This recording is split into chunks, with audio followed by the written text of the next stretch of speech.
आज अब का इंसान करोड़ों गुना अधिक ऊंचा, समझदार, सक्षम, निपुण, समर्थ, सर्वश्रेष्ठ है कल के इंसान से, क्योंकि बुद्धि की स्मृति कोश में अंकित प्रकृति का संतुलन निजाम ही ऐसा है जो हर पल अनंत विशालता की ओर बढ़ रहा है, जिससे हर पल सृष्टि स्वरूप में भी बदलाव आ रहा है। जो जैसा भी कुछ हो रहा है वैसा ही उसी पल बुद्धि की स्मृति कोश में अति सूक्ष्मता से अंकित हो रहा है। तो कल के इंसान की समझ का कोई तात्पर्य नहीं है, जबकि प्रकृति हर पल नवीनता, विशालता की बुलंदियों को छू रही है। प्रत्येक अब का व्यक्तित्व पिछले पल से बेहतर है। जब हम हजारों वर्ष पूर्व के समय को पूरी तरह से निकारते हैं तो जाहिर है अतीत की विभूतियों के वर्णित बातों को कुछ चंद बुद्धि के दृष्टिकोण से बुद्धि से बुद्धिमान होकर कर सिर्फ निजी स्वार्थ हित साधने हेतु, प्रसिद्धि, प्रतिष्ठा, शोहरत, दौलत, बेग के लिए ही पर्याप्त इस्तेमाल कर रहे हैं।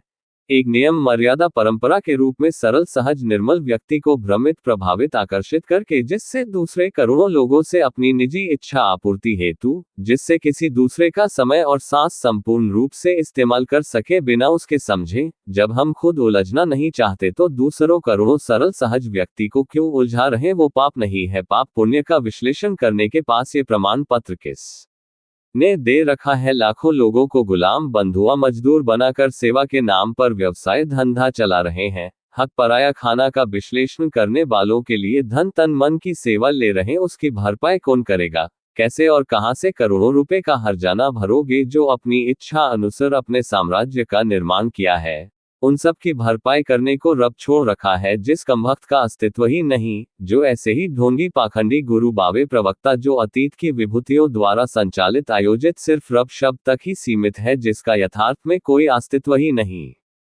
उसी एक रब शब्द का डर, खौफ, भय डालकर षड्यंत्रों का ताना बाना बुनकर सिर्फ चंद लोगों का एक व्यवसाय धंधा चल रहा है, जिसके ग्राहक करोड़ों सरल सहज निर्मल लोग होते हैं, जो प्रत्येक रूप से संरक्षण, सहयोग, आरक्षण, मदद देते हैं। आस्था, श्रद्धा, विश्वास, प्रेम के साथ रब, गुरु, परमार्थ के मधुर शब्द से प्रेरित होकर कर्म, नरक, रब, प्रलवद से बचने के लिए, मुक्ति को पाने के लिए किससे मुक्ति की अपेक्षा कर रहे हैं? सिर्फ एक सोच ही इस प्रकार से बना दी होती है जिससे बाहर ही निकल नहीं सकता। वो सोच, मानसिकता उन बावे प्रवक्ता गुरु दोबारा ही उत्पन्न की गई होती है, जो अपने हित साधने हेतु सब कर रहे हैं। ऊपर से नियम, मर्यादा, परंपरा बंध रखा होता है कि अगर तर्क वितर्क की गुरु से बात की तो गुरु शब्द का उल्लंघन माना जाएगा, तो आपको नर्क भी नहीं मिलेगा। गुरु का शब्द ही प्रमाण रूप है। गुरु को 10 वंश देना अनिवार्य है, नहीं तो आपके कार्य में बरकत नहीं होगी। जो सब अतीत की विभूतियों के वर्णित ग्रंथों, पुस्तकों से लिखा गया है, जो सिर्फ गुरु को पूरी तरह से संरक्षण देता है। अतीत की विभूतियों ने भी पूरी तरह सरल सहज व्यक्ति को पूरी तरह से इस्तेमाल किया है और गुरु बावे प्रवक्ता को ही संरक्षण दिया है। अंधविश्वास, काल्पनिक कहानी, किससे ही दिए अंधविश्वास कट्टरता को पुख्ता निर्धारित करने को? क्या यही है अतीत की विभूतियों की मानसिकता, जो धरोहर है, जो करोड़ों सरल सहज लोगों को चंद शैतान, होशियार, चालाक, कलाकार, शातिर, बदमाश लोग बुद्धि से बुद्धिमान होकर करोड़ों को मूर्ख बनाकर प्रसिद्धि, प्रतिष्ठा, शोहरत, दौलत, बेग के लिए ही पर्याप्त इस्तेमाल करते रहे? वो समय गया, अब नए दौर है। गुरु बावे प्रवक्ता को खुद को सिद्ध करना पड़ेगा। अपनी योग्यता क्या है? क्या खुद को समझे हो? क्या खुद के स्थायी परिचय से परिचित हो? क्या खुद से निष्पक्ष हुए हो? नहीं तो अगला पिछला सुई सुई का हिसाब देना होगा। कोई रास्ता ही नहीं है बचने का, नहीं तो अंतर्राष्ट्रीय मानव संरक्षण अधिनियम के आधार पर स्पष्ट साफ करना पड़ेगा। प्रत्येक अपने प्रवचनों के प्रत्येक शब्द को स्पष्टता के साथ सिद्ध करना अनिवार्य होगा। ये सब धंधे चौपट करने जरूरी हो गया है।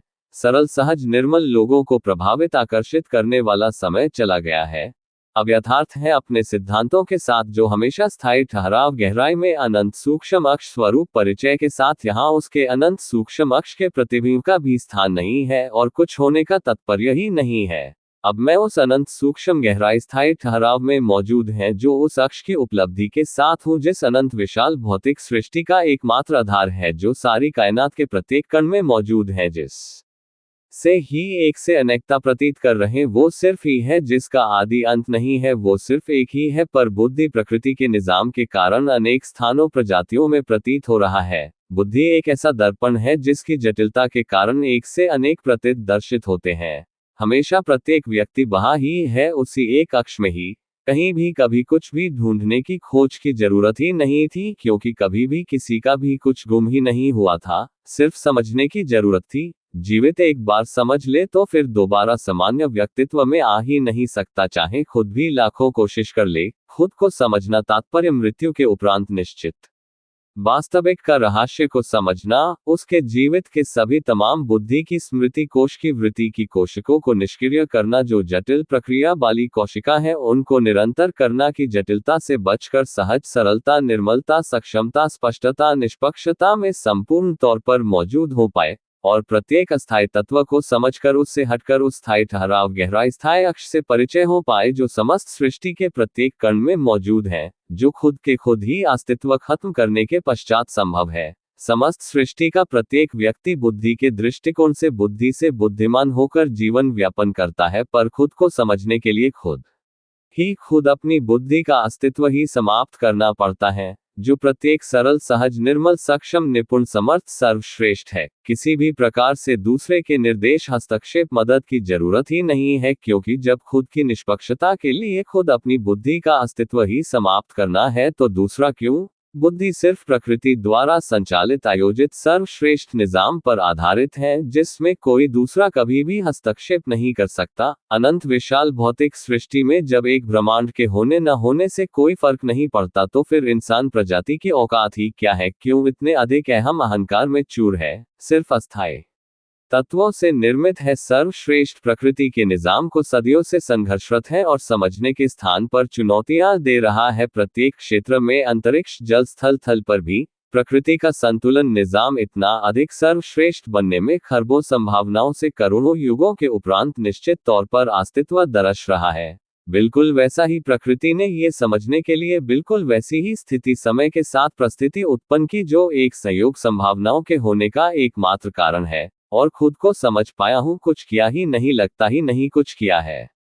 सिर्फ प्रकृति द्वारा दिए गए सरल, सहज, निर्मल गुणों को संयोग कर रखने में भौतिक अस्थायी तत्वों को महत्व नहीं दिया। भौतिक मेरे पास सब कुछ खत्म हो गया, पर सरल, सहज, निर्मलता, सक्षमता, स्पष्टता, निष्पक्षता आज भी मौजूद है। इतना अधिक निर्मल हूं कि कुछ भी एक पल भर के लिए भी ध्यान जाता है तो उसी एक पल में हो जाता है, चाहे वो कितना भी अधिक असंभव हो। कोई ईशा रहित होने के उपरांत निश्चित तौर पर समस्त सृष्टि उसको पूरा करने में संपूर्ण तौर पर सिद्ध होती है, पर वो सब भी प्रकृति के निजाम प्रभाव से ही है, जो सिर्फ भ्रम मात्र ही है, जिसका यथार्थ में कोई तात्पर्य नहीं है। खुद को समझने के पश्चात खुद ही खुद के अस्थायी तत्वों के प्रभाव से मुक्त हो जाता है और खुद ही खुद के शरीर में मौजूद रहते हुए देह में ही विदेही हो जाता है और हमेशा जीवित ही उस अनंत सूक्ष्म गहराई स्थायी ठहराव में अपने अनंत सूक्ष्म अक्ष स्वरूप परिचय में मौजूद होता है। यहाँ उस अनंत सूक्ष्म अक्ष स्वरूप के प्रतिबिंब का भी स्थान नहीं है और कुछ होने का तात्पर्य ही नहीं है, जो सब अतीत की विभूतियों द्वारा ग्रंथ, पोथी, पुस्तकों में लिखित वर्णित वैसा कुछ भी नहीं है। वो सब कुछ झूठ, ढोंग, ड्रामा, पाखंड है, सिर्फ अपने हित साधने हेतु, प्रसिद्धि, प्रतिष्ठा, शोहरत, दौलत, बेग के लिए, सिर्फ इस बात की संतुष्टि के साथ हूं कि जिस कारण अनमोल रत्न सांस समय के साथ इंसान शरीर मिला था, वो सब कुछ स्पष्टता, निष्पक्षता, अक्षता में हूं। वो सब कुछ कर पाया हूं जो आज तक कोई भी किसी भी काल युग में नहीं कर पाया। बुद्धि के दृष्टिकोण से बुद्धि से बुद्धिमान होकर भी, जो बुद्धि के दृष्टिकोण से संभव ही नहीं है। ये सब भी करोड़ों संभावनाओं का एक साथ होना संभव तय था। जैसे खरबों ब्रह्मांडों में एकमात्र पृथ्वी पर जीवन होने की संभावना बनी, वैसे ही मेरा थोड़ा भी योगदान, संयोग, यत्न, प्रयत्न, उपक्रम, प्रयास बिल्कुल भी नहीं है। सिर्फ समझा है जिससे अहम अहंकार से मुक्त हूं। मेरे लिए अहंकार से मुक्त होना ही सबसे बड़ी बात है, क्योंकि आज तक कोई अहंकार से ही मुक्त नहीं हो पाया जब से सृष्टि, इंसान अस्तित्व में आया है। अहंकार कृत संकल्प, विकल्प, सोच, विचार, चिंतन, मनन से उत्पन्न होने वाली एक प्रतिक्रिया है, प्रक्रिया ही है।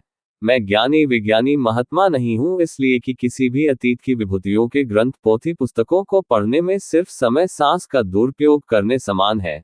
जब मैं खुद के समय सांस के साथ पैदा हुआ तो अपने समय और सांस को सिर्फ अपने अनुसार इस्तेमाल करने का अधिकार रखता हूँ। दूसरों के आदेश संदेश पर नाचने वाले को जुमरा कहते हैं, अंधविश्वासी, कट्टर मंद बुद्धि कहते हैं, भेड़ों की भीड़ कहा जाता है। मैं खुद ही सक्षम, निपुण, समर्थ, सर्वश्रेष्ठ ही पैदा हुआ था। मूर्खता के गुण दाव पेंच क्यों सीखूं? बुद्धि के दृष्टिकोण से बुद्धि से बुद्धिमान होकर मेरे अपने सर्वश्रेष्ठ गुण है, सरल, सहज, निर्मल, सक्षम हूँ। दूसरों के पीछे भागने से अक्षम कुत्ते की या दूसरी प्रत्येक प्रजातियों की पंक्ति में क्यों खुद को खड़ा करूं, यही गुण तो अनेक प्रजातियों से भिन्नता दर्शाता है। इसी के लिए मैं अनमोल रत्न सांस समय लेकर पैदा हुआ था। धर्म मजहब संगठन में इंसानियत भी नहीं होती और कुछ होने का तात्पर्य ही नहीं है। सिर्फ एक भेड़िए ही है इंसान शरीर की खाल में छिपे हुए, जो अनेकों षड्यंत्रों का उपयोग करके अपनी ही प्रजाति का आहार कर रहे, सिर्फ अपना संपूर्ण तौर पर हित साधने हेतु प्रसिद्धि प्रतिष्ठा शोहरत दौलत बेग तक ही सीमित उनका सर्वप्रथम जो लक्ष्य था। क्योंकि यह सिद्ध किया है जो खुद को ही नहीं समझा वो दूसरे को किस सिद्धांत से समझा सकता है। जो खुद से ही निष्पक्ष नहीं हुआ वो अस्थायी तत्वों से निर्मित बुद्धि से निष्पक्ष कैसे हो सकता है और मुक्ति की बात किस सिद्धांत के आधार पर कर सकता है। जो खुद ही खुद के स्थायी परिचय से परिचित नहीं तो दूसरों उनके स्थायी परिचय से परिचित किस सिद्धांत पर आधारित कर सकता है। रब है ही नहीं बिल्कुल स्पष्ट किया है तो अस्तित्व के साथ ही ढूंढना शुरू हुए तो आज तक न मिलने का कारण स्पष्ट कर दिया है। अगर होता तो आज तक कम से कम खरबों अतीत की विभूतियों में से किसी एक को तो मिला होता। अगर मिला होता तो स्पष्ट वर्णित होता। आज तक समंजस संशय बरकरार न रहती और आज करोड़ों रब उत्पन्न नहीं होते, जो अपनी इच्छा अनुसार ही पैदा हो रहे हैं। जो ढोंगी पाखंडी चालाक कलाकार शैतान शातिर दिमाग बालों की उपज हैं, जो कोई भी कभी भी पैदा कर सकता है निसंदेह सिर्फ अपने हित साधने हेतु, वो सर्वश्रेष्ठ परम सत्ता परम पुरुष कैसे हो सकता है। जो अतीत की विभूतियों द्वारा संचालित आयोजित कार्यक्रम प्रस्तुत है बिल्कुल उसी को पुख्ता निर्धारित करने में व्यस्त है।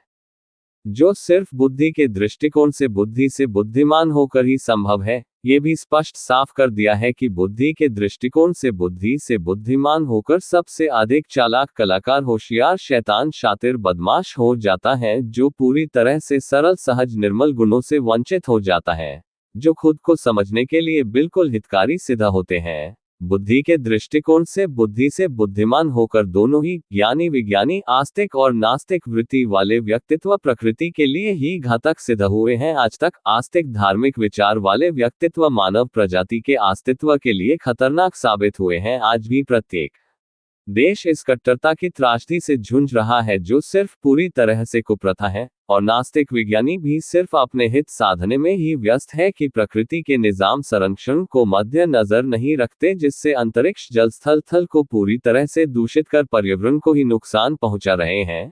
प्रकृति के लिए अब तक दोनों ही घातक सिद्ध हुए हैं। क्यों नहीं प्रकृति रूप से मस्त रह सकते? क्या कमी है सिर्फ समझने के स्थान पर बेहुदा कुपर्त जैसी चीजों को मान्यता के रूप में स्थापित कर रहे हैं, जो प्रकृति के निजाम के बिल्कुल विरोध में है, विपरीत है और जाहिर है उसके विपरीत प्रभाव के लिए भी स्वयं ही तैयार रहना जरूरी है। जो इतनी अधिक आपदाओं का सामना करने को मिल रहा है, जो सब अतीत में किया है उसी का परिणाम है। खुद के संरक्षण को पुख्ता करने के प्रकृति को ही नजरअंदाज करना कितना अधिक मुश्किल में डालने वाला है, आने वाले समय में प्रत्यक्ष अनुभूत करने को शीघ्रता से मिलेगा। आज अब का इंसान करोड़ों गुना अधिक ऊंचा समझदार सक्षम निपुण समर्थ सर्वश्रेष्ठ है कल के इंसान से, क्योंकि बुद्धि की स्मृति कोश में अंकित प्रकृति का संतुलन निजाम ही ऐसा है जो हर पल अनंत विशालता की ओर बढ़ रहा है, जिससे हर पल सृष्टि स्वरूप